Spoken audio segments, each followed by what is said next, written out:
Welcome to your adventures in dreamland. Soft, surreal, and slightly cheeky sleep stories with awe and wonder. I'm Serene, your guide tonight. You may have noticed my stories are very different, yet kind of the same. That's because I write in many styles. Look in the playlist to find one that fits your night. They're all pretty yummy. Now, we return to what we are. Moments before sleep are sacred and potent, a time when your subconscious is most open. Over 90% of how we feel and act is shaped here. So these stories aren't just for sleep. They're immersive adventures carefully curated to expand your inner world and spark real change in your outer one. It's like planting a seed in fertile soil. Let it take root, because in sleep, you unknowingly return to your purest state. Bliss, awareness, freedom. Your story begins.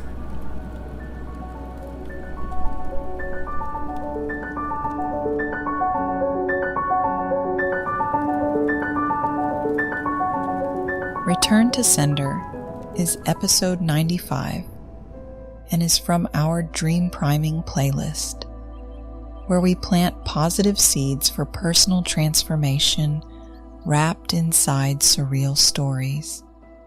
Tonight's seed is about receiving abundance and the quiet, embarrassing truth that most of us have been unconsciously refusing the very things we keep asking for.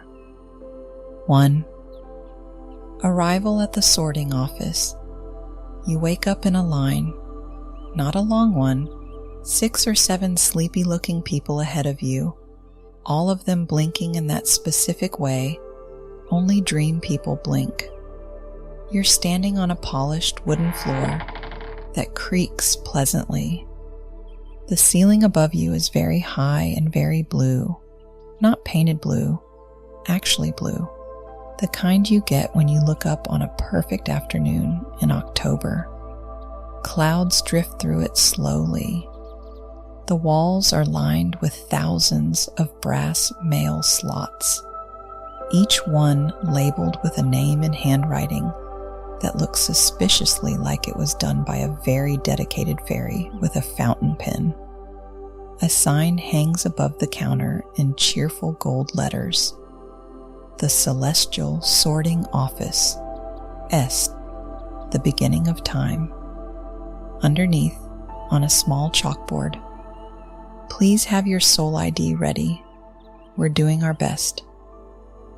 You look down. You're holding a small paper slip, pale yellow and slightly wrinkled, in that same loopy handwriting. Pickup required. Okay, you murmur. Either I've crossed over, or my subconscious is finally filing its taxes. The woman ahead of you, older, in slippers and a bathrobe, holding a similar yellow slip, turns and gives you a knowing look. She raises her eyebrows in the universal expression of, "Oh, honey, you have no idea," then turns back. You decide not to ask. The line moves. The air smells faintly of old paper, cedar, and cinnamon rolls baking somewhere in the back room. Because, as it turns out, someone is. 2. Meeting Doris. It's your turn. Behind the counter stands a woman in a sensible cardigan, the color of dusty roses. Reading glasses on the end of her nose, another pair pushed up into her silver hair. in case of emergency. Her name tag is brass. It says Doris, and underneath, Senior Postmaster, Celestial Division. She has, somehow, the exact face of every good librarian, every patient waitress, and every aunt who has ever made you soup without asking if you needed it. You like her immediately. "Slip, please," she says. You pass her your yellow paper. She holds it up to the light, lowers the reading glasses from her hair, squints. "Oh my," she says. "Oh my what?" "Oh my," Doris repeats more gently. She taps the counter with one finger. A thick file materializes, perhaps 8 inches deep, with your name on the tab. "This is your returns file. Now, I don't want you to take this personally, dear, because we see this a lot, but yours is, thicker than most." You stare at the file. "Returns?" you say. "Returns of what?" Doris tilts her head, the way a kind person tilts their head when she's about to tell you something you already half know, but haven't said out loud yet. "Packages, dear. Deliveries. Things the universe sent you that you sent back. What? Come on," Doris says, with the unhurried briskness of a woman who has done this kindly several thousand times. "Easier to show you. Bring your file." 3. The wall of your returns. You follow Doris through a small swinging gate. The back of the sorting office is larger than the front. Corridors of shelves stretch off in several directions, each shelf stacked with packages, brown paper, twine, wax-sealed envelopes, little wooden crates, shimmering silk pouches. Some hum, faintly.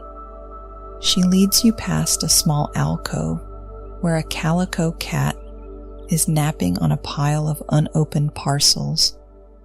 "Don't mind Gerald," she says. "He supervises." Finally, she stops at a long wall, a very long wall. The shelves stretch to a height that makes your neck hurt and run down the corridor as far as you can see. Every single package on this wall has a large red stamp across it.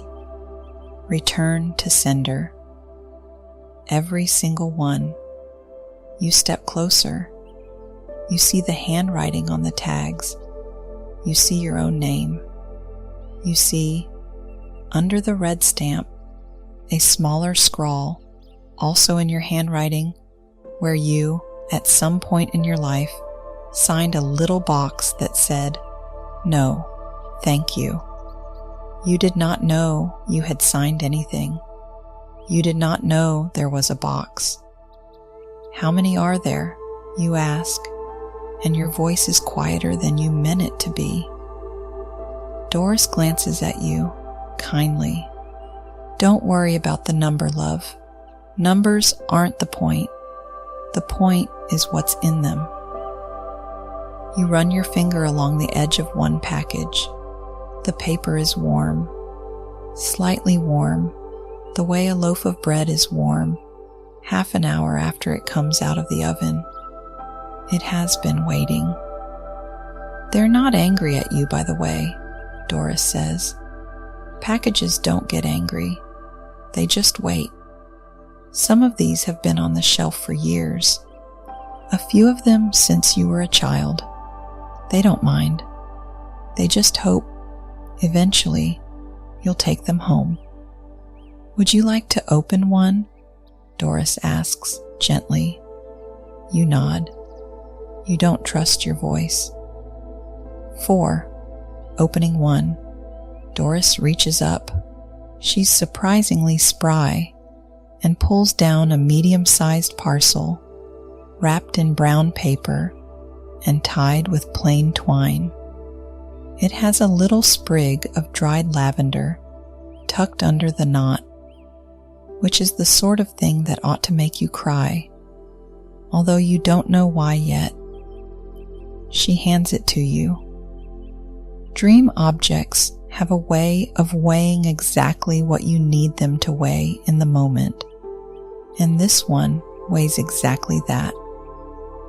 You sit down on a little wooden bench that has kindly appeared. Doris sits beside you, hands folded, patient as rain. You untie the twine, you fold back the paper, and inside you find not a thing, exactly, a memory. It unfolds out of the package the way a pop-up book unfolds, life-sized, glowing faintly at the edges. You are younger, maybe in your 20s or 30s, hard to tell in dream light. You are standing in a small room that smells like coffee. Someone is talking to you, a mentor maybe, or a friend of a friend. They are offering you something, an opportunity, a door opening, and you, younger you, are smiling politely and shaking your head. Oh no. Oh, that's so kind. But I couldn't. I'm not really ready for that. You should offer it to someone who actually... You watch yourself trail off. You watch the other person nod, a little sad but not surprised, and tuck the offer back into their pocket. The scene fades. I do remember that, you say quietly. Doris nods. I thought I was being humble, you say. Doris tilts her head. Humility's lovely, but humility doesn't usually refuse things. Humility receives and then shares.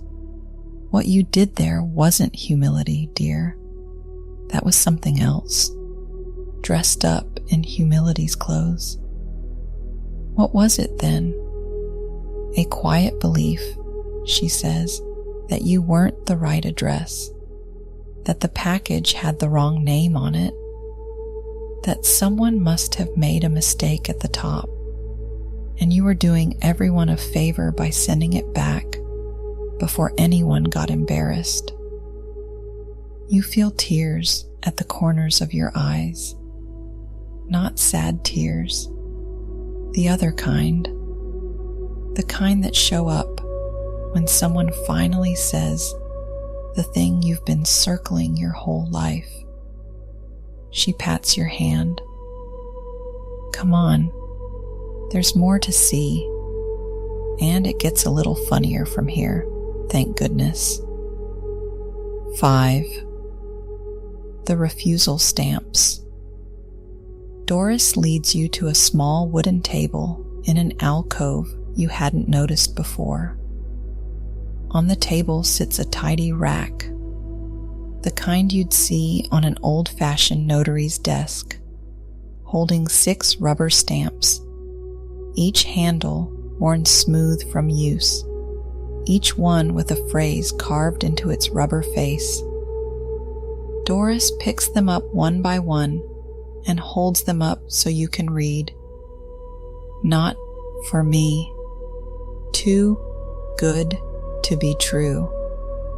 Someone else deserves this. Not yet.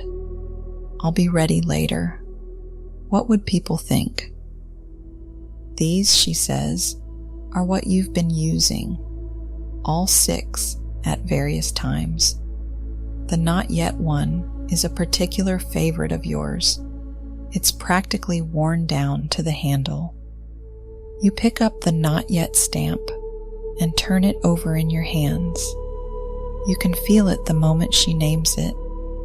All those small moments, the opportunity you were going to pursue when you had more experience, the ask you were going to make when you had more credibility, the dream you were going to start when the timing was better, when the kids were older, when you'd lost the weight, when the stars aligned. Not yet, not yet, not yet. You didn't realize you had been stamping things. The funny thing, Doris continues, is that not yet almost always turns into not ever. The package goes back on the shelf. The universe doesn't hold grudges, but it does move on to other deliveries. The moment was only open for a moment. Why would I do this, you ask? Why would I send back things I actually wanted? Doris leans on the little table, hands folded, and for a moment she looks less like a postmaster and more like a very patient therapist who charges reasonable rates. Because somewhere along the way, you learned that wanting something too much was dangerous. That if you were going to receive something wonderful, it would probably come with a catch, and it would probably end, and it would probably be more painful to have it briefly than to never have had it at all. So you started saying no, very politely, with a smile. Before anyone could notice you had ever said yes in the first place. You nod, slowly. It was a kindness to yourself, in a way, she adds. A protection. It just stopped being one a long time ago. Can I stop using them? You ask. Doris smiles. A real one, warm and a little mischievous. Oh, sweetheart, that's what the whole rest of this visit is about. 6. The modern detour. You follow Doris to a smaller room off the main floor that she opens with an actual brass key, which is both charming and, in the age of your life you're currently in, borderline shocking. This is the modern returns department, she says, flicking on a light. It's a newer edition, last couple of decades, growing fast, unfortunately. You step inside and have to suppress a laugh.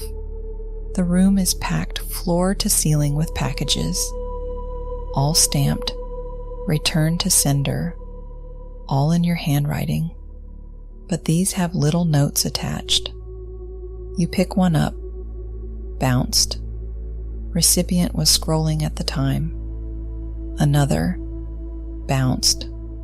Recipient was comparing herself to a woman in Tulum. Another, bounced. Recipient saw someone else's announcement and felt behind. Another, bounced. Recipient convinced abundance only happens to people with better lighting. You laugh out loud at that one. Doris nods. I was hoping that one would get you. It's one of my favorites. Modern life, she says, has given people approximately 10 million new ways to feel behind. You scroll, and a woman you've never met is announcing a book deal.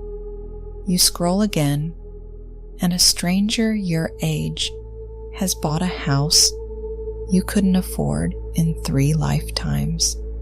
So the thing on its way to you, the email, the opportunity, the phone call, the random stranger who was about to change your life, arrives at your address and finds you too busy comparing yourself to someone's highlight reel to sign for it.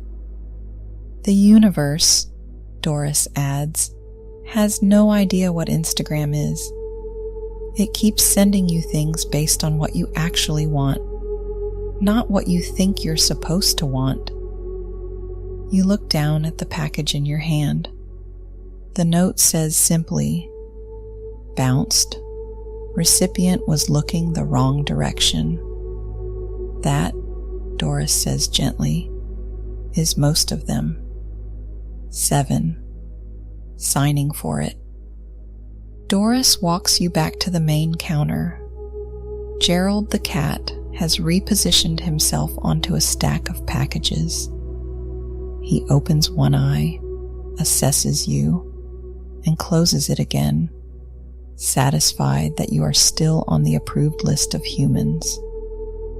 Doris reaches under the counter and pulls out a fresh slip of paper, cream-colored this time, not yellow. A single line at the bottom for a signature. Above the line, in gentle calligraphy, I, the undersigned, agree to accept whatever is on its way to me, regardless of the packaging, the timing, the weight, or the form in which it arrives. I agree to stop stamping "not for me" on things that were, in fact, for me. I agree to look up. I agree to sign. That's a lot to agree to, you say. Doris shrugs cheerfully. Not really. You were already agreeing to receive things your whole life, dear. This just makes it official. She hands you a pen. It is an actual fountain pen. Of course it is. You hover over the line. For a moment, you feel every stamp you've ever used rise up in you at once. Not for me. Too good to be true. Someone else deserves this. Not yet. You take a breath. You sign. The signature glows faintly on the page, warm gold, and then settles into ordinary ink. Doris takes the slip, examines it, nods in satisfaction, and files it somewhere behind the counter in a drawer that makes a very pleasant little click. There, she says. Done. Somewhere far off, you hear something shift. A sound like 1,000 packages being quietly turned around on their shelves, like a great long wall of wrapped brown paper exhaling at once. They're redirecting, Doris says, smiling, right now, as we speak.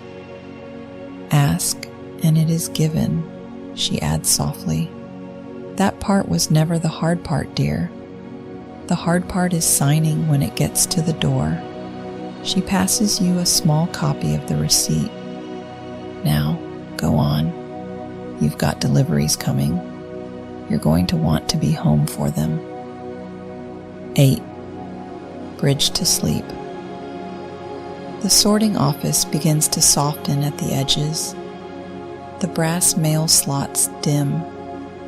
The blue ceiling drifts gently into pre-dawn violet. Gerald the cat stretches once, yawns enormously, and settles back into sleep. Doris raises one hand in a small, unhurried wave. And then, the softest dissolve. You're back in your own bed. The receipt is not in your hand. Of course it isn't. Dream receipts do not follow you home, but the warmth of it is still there. The signature is still there, somewhere in the quiet of your chest, glowing faintly like an ember that has decided to stay lit. You think of the wall, all those packages, all those things that had been on their way to you, the connections, the conversations, the chances, the small good fortunes, the large, unexpected miracles. all of them sitting on shelves for years because you'd been too busy, too humble in quotes, too scared, too certain they had the wrong address. They were never the wrong address. You were the address. You are the address. The deliveries are already moving. They may not arrive tomorrow. They may not arrive the day after, but they are in motion, redirected, back on the truck, bound for an address that has finally agreed to sign. You don't have to chase them. You don't have to earn them. You don't have to prove yourself worthy of them. You already did, the moment you stopped stamping the refusal and let the gift come. Somewhere, far off, you hear a faint postal whistle. A letter carrier on an infinite route, doing her rounds in a universe that has never actually stopped working in your favor. You smile, half asleep. You burrow a little deeper into the blanket. Sleep now, dear address. The deliveries are on their way, and you, at last, are home to receive them. Good night. Sweet dreams.